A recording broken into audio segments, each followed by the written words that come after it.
চলো বন্ধুরা ব্লগটা সকাল থেকে শুরু করি। আর আজকে ঘুম থেকে ওইটা বিশাল গেছিল ক্ষেতের মধ্যে কলার মোছা আনার লেগা। আমরা তো এটারে কলার থুর কই, আর তোমরা কি কো? কলার মোছা অনেকে কয়, অনেকে কলার থুর কো। তোমরা কে কি কো আমার জানাই অবশ্যই কমেন্টে। আর এদিকে হে পাইরে ওইটা লয়ে পড়ছে। দেন আজকে আমি বানাইছিলাম কাতলা মাছ সর্ষে দিয়া। আর এটার লেগে আমি লইছিলাম এখানে জিরার গুঁড়া, মরিচের গুঁড়া, আর হলুদের গুঁড়া, আর এদিকে সর্ষে বাটা।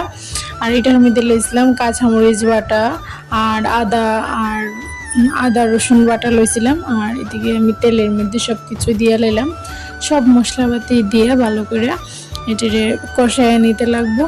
আর এরকম কাতলা সর্ষে আমার ভাই খাইতে অনেকেই ভালো পাই বিশালে। আর হে কইতাছে আজকে মানে কাতলা সর্ষে বানায় দোয়ার লাগে। আর মা এদিকে মাছটা কালকে বাজি করে রেখে দিছিল। আর এই মাছটা অনেকটা বেশি ভাজা হয়ে গেছিল, কারণ কোনো প্ল্যানই আসতো না কাতলা সর্ষে বানানোর। তারপরে হে কইতাছে আজকে আরে এরকম বানিয়ে দিতাম।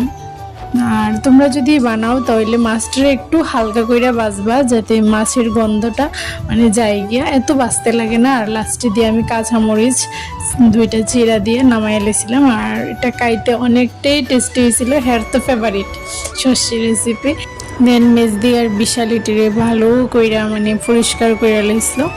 এই যে কলার মোছাটা আসলো, আর এটা আজকে রান্না করছিল মেজদি, অনেকটাই টেস্টি হয়েছিল। এটার মধ্যে দিছিল থেতো কইরা রসুন আর কাঁচা লঙ্কাটি চিরা দিছিল, শীতল দিছিল, আর তেল দিয়ে ভালো কইরা লবণ হলুদ দিয়ে মাখায় নিছিল।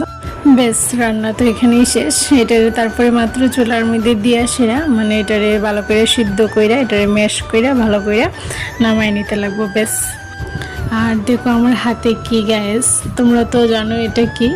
আর কিছু কিছু মেয়েরা আছে, অবভিয়াসলি অনেক মেয়েরা আছে যে ঠিক ভয় পায় যারা পাপা কি পড়ি। আর আমি তো পাপা কি পড়ি না ভাই।